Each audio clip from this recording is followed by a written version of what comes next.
ঘরের শত্রু বিভীষণ বলে একটা প্রবাদ বাক্য রয়েছে বাংলায়। এসএলএসটি চাকরি প্রার্থীরা যখন 2019 সালে গান্ধী মূর্তির পাদদেশে নিয়োগের দাবিতে অবস্থান বিক্ষোভ শুরু করেন, ঠিক তার 39 দিন পর তাদের সঙ্গে দেখা করতে আসেন মুখ্যমন্ত্রী। তৎকালীন শিক্ষামন্ত্রী পার্থ চট্টোপাধ্যায়কে নির্দেশ দেন চাকরি প্রার্থীদের সঙ্গে বৈঠক করার।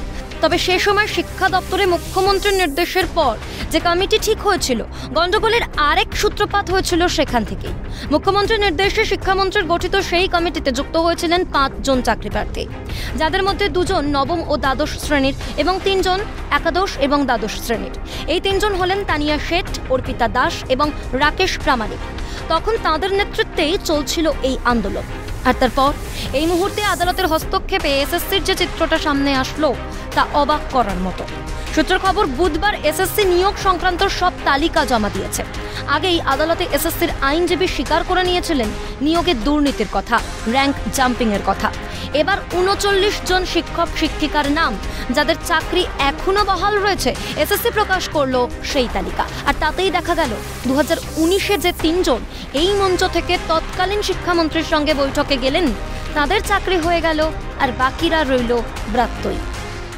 এসএসসির একাদশ এবং দ্বাদশ বিভাগে যাদের র্যাঙ্ক জাম করে চাকরি দেওয়া হয়েছিল, সেই 39 জনের নামের তালিকা এবার প্রকাশ্যে আনলো এসএসসি।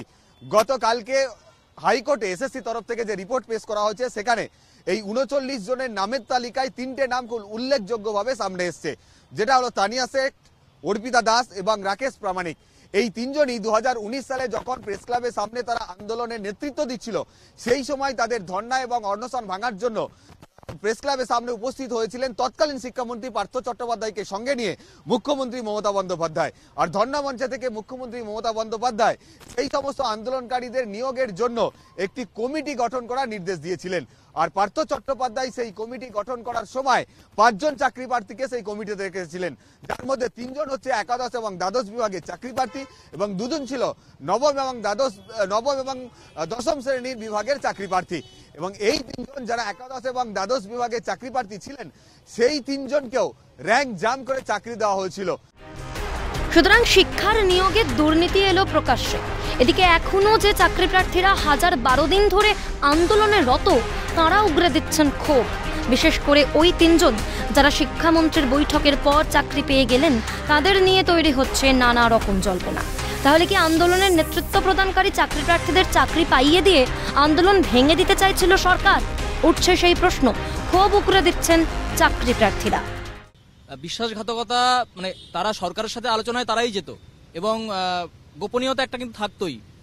আর সরকারও দেখেছিল যে এদেরকে যদি চাকরিটা দিয়ে দিই, তাহলে মানে সামগ্রিক বাকি যারা বঞ্চিত তাদেরকে চাকরি না দিলেও হবে। অর্থাৎ আমি নেতৃত্বকে যদি আমি চাকরিটা দিয়ে দিই, তারা চুপ হয়ে যাবে, আন্দোলন ভেঙে যাওয়ার একটা সম্ভাবনা। তো সেটাই সেই সময় হয়েছিল। আমরা ইতিহাস থেকে শিক্ষা নিয়েছি, তার জন্য আমরা অনেক সচেতন হতে পেরেছি, যাতে একই ঘটনার পুনরাবৃত্তি না ঘটে।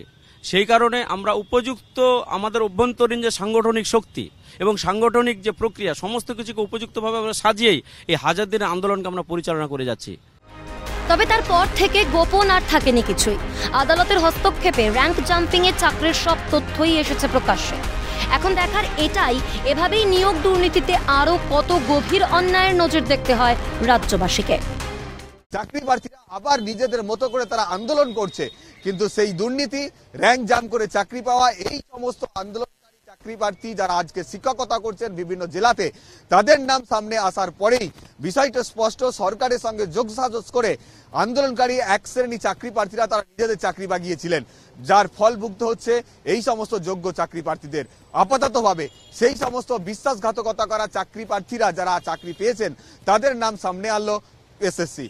ক্যামেরায় সঞ্জীব চক্রবর্তীর সঙ্গে মফিজুল ইসলাম, ক্যালকাটা নিউজ, কলকাতা।